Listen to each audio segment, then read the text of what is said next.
മണിക്ക് ലക്കി ഊട്ടി പോകുന്നേ. പോയി നോക്കാം.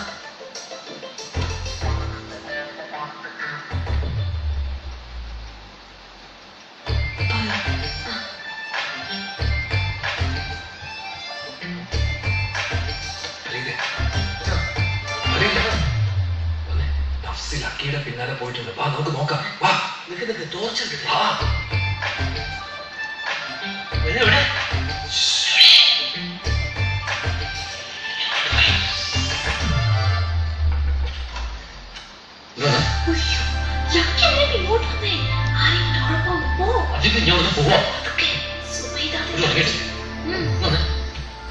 നിന്റെ ഉപ്പയുടെ ഉപ്പപ്പടെ പിടക്കത്തേക്ക് ജന്മത്തിന് പറ്റില്ല. ഓസ്ട്രേലിയയിൽ നിനക്ക് ഒരു കാമുകനില്ലേ, അവരോടൊപ്പം നിന്റെ പ്രധാന പറയും. എന്നിട്ട് പോകുന്നത് നിന്നെ പിടിച്ചിട്ട് പിന്നെ നോക്കൊന്നും ചെയ്യാൻ പറ്റില്ല.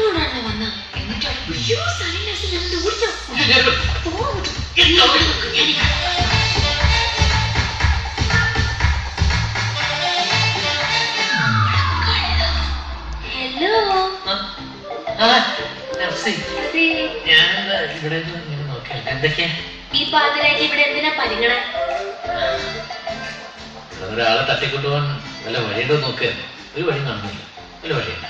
ഒരു വഴിയുണ്ട്. ഞാൻ തട്ടിക്കൊണ്ട് കൊണ്ടുവരും.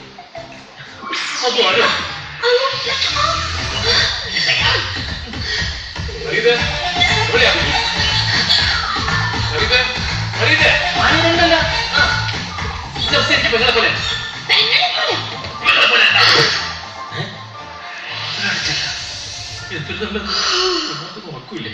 അവര് മുറി കയറി വാതാടിച്ച്. ആര് ആരാന്നറിയില്ല മാമ. ഒരാണ് പെണ്ണും കൂടെ മുറി കയറുന്നത് ഈ പരീത് കണ്ടു.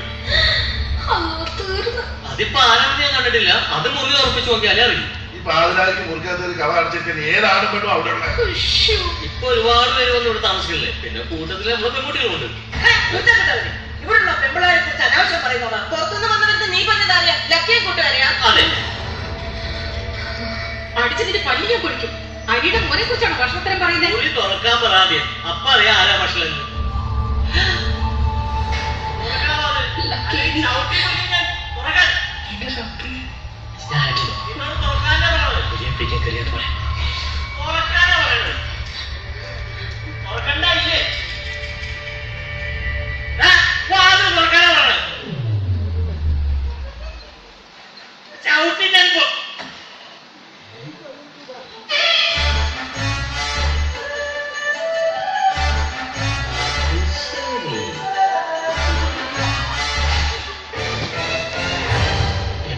വീണോടിക്കണമെന്ന് പറഞ്ഞ് വന്നതാ.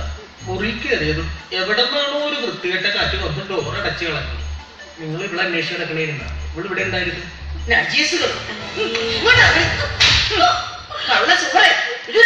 നീ ഇവിടെ ഒന്ന് നിൽക്കണത്. ഇവളെ മാത്രം തല്ലിട്ട് കാര്യമില്ല താത്ത. ഇവനെയാണ് തല്ലി നാട് കളിക്കുന്നത്. ഇങ്ങോട്ട് ഇറങ്ങടാ ഡ്രൈവർ മൂസാണ്. നീ എല്ലാ വണ്ടി ഓടിക്കൂന്ന് പറഞ്ഞു. ഇതായിരുന്നു നടക്കണം അങ്ങോട്ട്. നീ തടക്കടി. ഇനി ബാക്കി ഉപ്പാട് മുമ്പിൽ കൊണ്ട് നിർത്തിയിട്ട് മതി ഇനിയുള്ള ചോദ്യം ചെയ്ത്. ഞാൻ പറഞ്ഞാടമ്മായിട്ട ഇരുട്ടത്തിൽ ഡ്രൈവ് പഠിച്ചാൽ ശരിയാവില്ല. അവള് പറഞ്ഞ അനുഭവത്തിന്റെ വിളിച്ചോണ്ടല്ലോ. ഉപ്പ എന്ത് വിചാരിക്കോ? എന്ത് കാണാൻ നിൽക്കോ? പോയി കിടന്നുറങ്ങും. ഏയ് ഇനി എന്താ ഇവിടെ പണി? വാ ഇങ്ങോട്ട്. വെറുതെ എന്റെ വീസാന്റെ മൂസാന്റെ കഞ്ഞി പാറ്റേറ്റ്.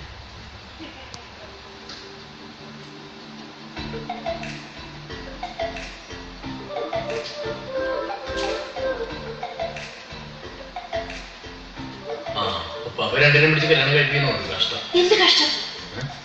അവര് വേണ്ടാതീനെ കാണിച്ചതല്ലേ. അതല്ല നമുക്ക് കിട്ടുന്ന ചാൻസ്. അയ്യടാ. അയ്യോ